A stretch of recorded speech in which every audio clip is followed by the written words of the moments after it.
Psalm 30. This be the last installment of Psalm 30.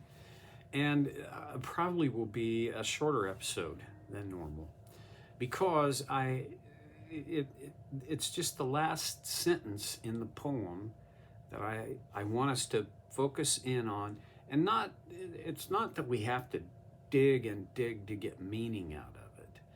The meaning is going to be quickly apparent.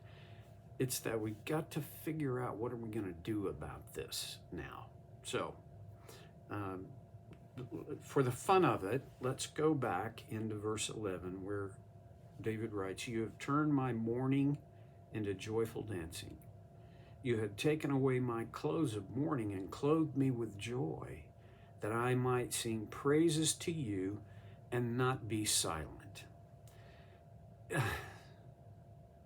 So much in that. I'm so tempted to replow ground, but I won't. And then he finishes, "O Lord my God, I will give you thanks forever." We talked briefly about that last time, but I want to circle back around to it and suggest that most people do not have a default setting for giving thanks. Most people that I know, and boy, I'm at the front of this line, my default setting is to complain about things that I don't like, things that don't suit me, that aren't going well for me, or things that I am afraid are not going to go well for me, that I'm afraid they're going to turn out bad. Well, a lot of those things become accusations toward God. That's not good, right? If I'm going to accuse somebody, I don't think it ought to be him for a huge number of reasons, and you get that. But David says, "I will give you thanks forever." Okay, that could be just be an enthusiastic, euphoric utterance from his overflowing heart and soul. "I will give you praise forever."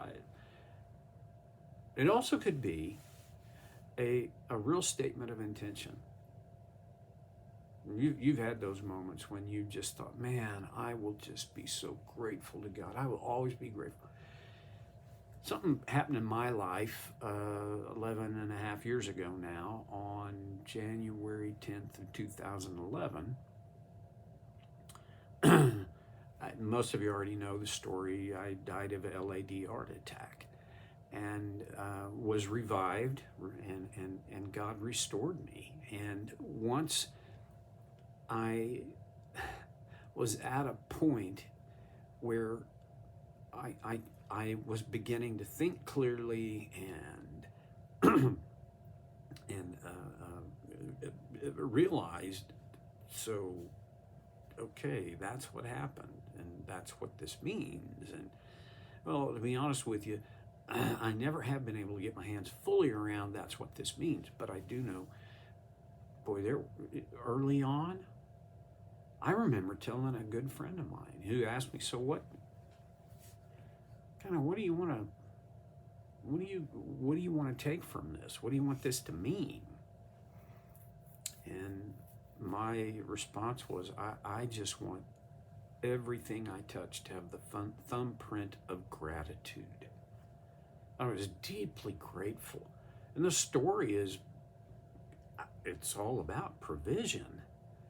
I didn't plan for it. How do you plan for a heart attack out of the blue? Because I didn't. And he provided, oh my gracious. It's not just dozens of things. It was in the hundreds of things that he provided, including that I didn't die for good. So I remember feeling that level of gratitude and thinking, I want that to be the defining mark of my life. And when people brush up against me, I want that to spill over on them. 11 years later, I have to work at giving thanks. During those early days of my recovery, I didn't have to work at it. It was so clearly, vividly on my mind that this was God's gift, was to give my life back to me. And how could I not be grateful for that? To see my grandkids, two of whom I had never even seen yet. I mean, they hadn't been born. To see my daughters and their husbands thriving, and their kids thriving as people, and on and on I could go. But I have become dulled to the impact of that, or what the impact of that ought to be. For most of us, giving thanks takes intention and effort.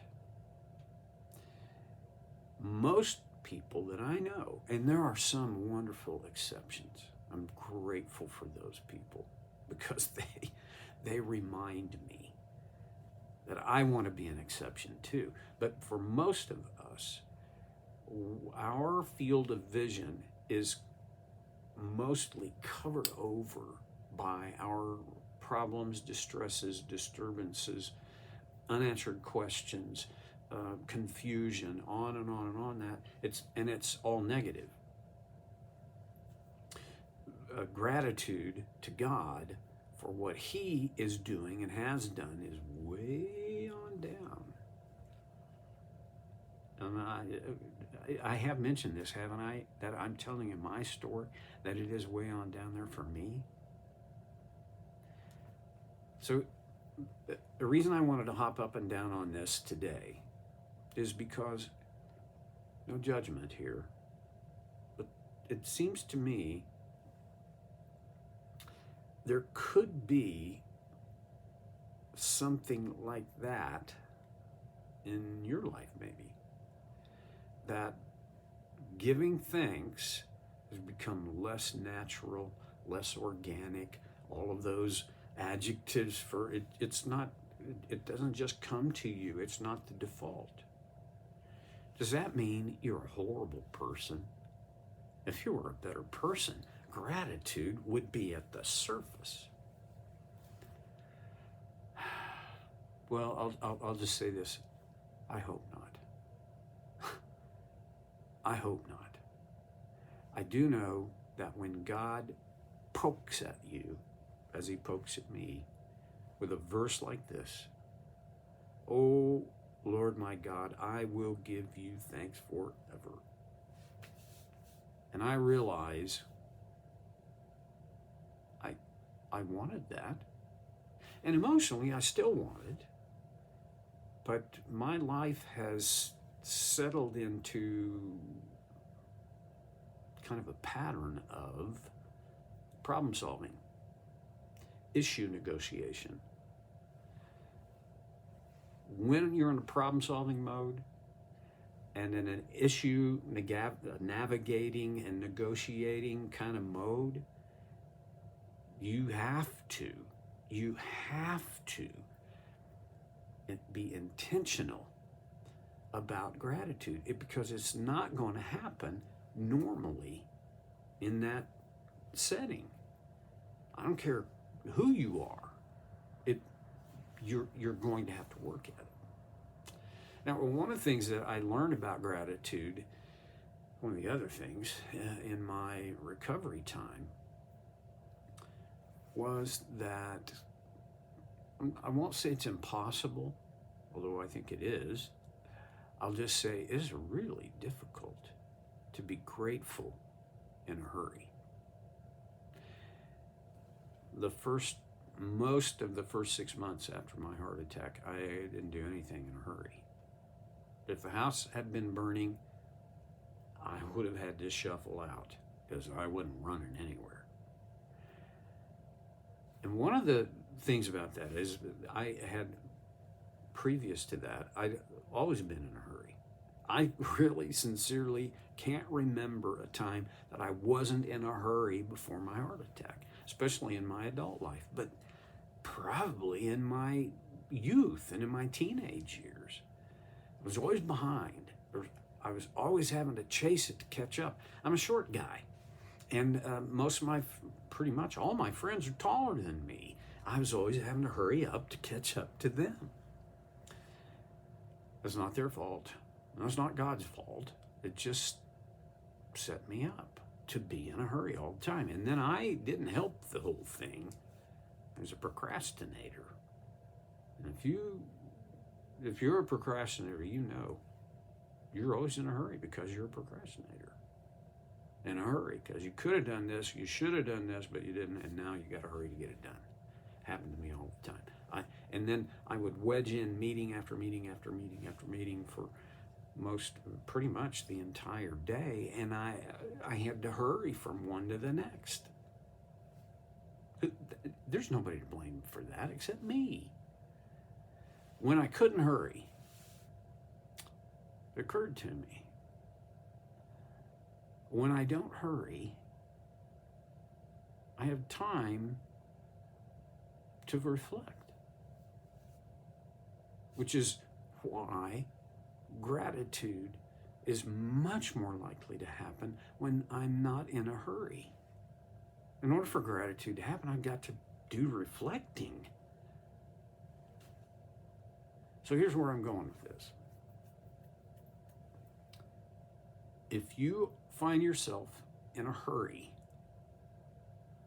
notice it and make a commitment to yourself that you'll figure out how to slow the pace down. I'm not saying just lay around for a couple hours a day and don't do anything. And no, you can't do that. It wouldn't even be, that's just poor stewardship of your life.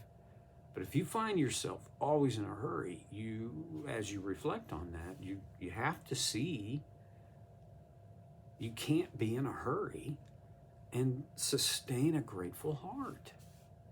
So that's one thing, and here's the other. If your life at this point, and it can be, hey, I'm reading my own mail here, okay?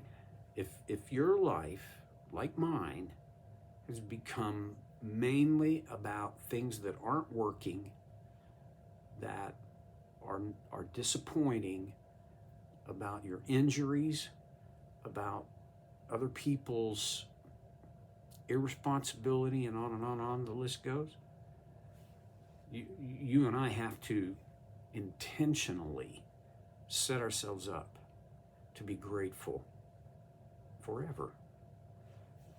Suggestion. First thing, when you awaken, train yourself to speak gratitude for something. It doesn't have to be huge. Made it through the night. Thank you. And when you lie down to go to sleep, some of us I have a habit of reviewing my complaints. No, don't do it. It's not helping you anyway. It's not a matter of sin or not sin, just this is a matter of intelligent living, okay? When you lie down to go to sleep, review what God has done for you in that day and be grateful. Well, turns out I didn't end as quickly as I thought I would. But I am done now. We'll have to move on to another psalm next time on Soul Care with Stevie Boy.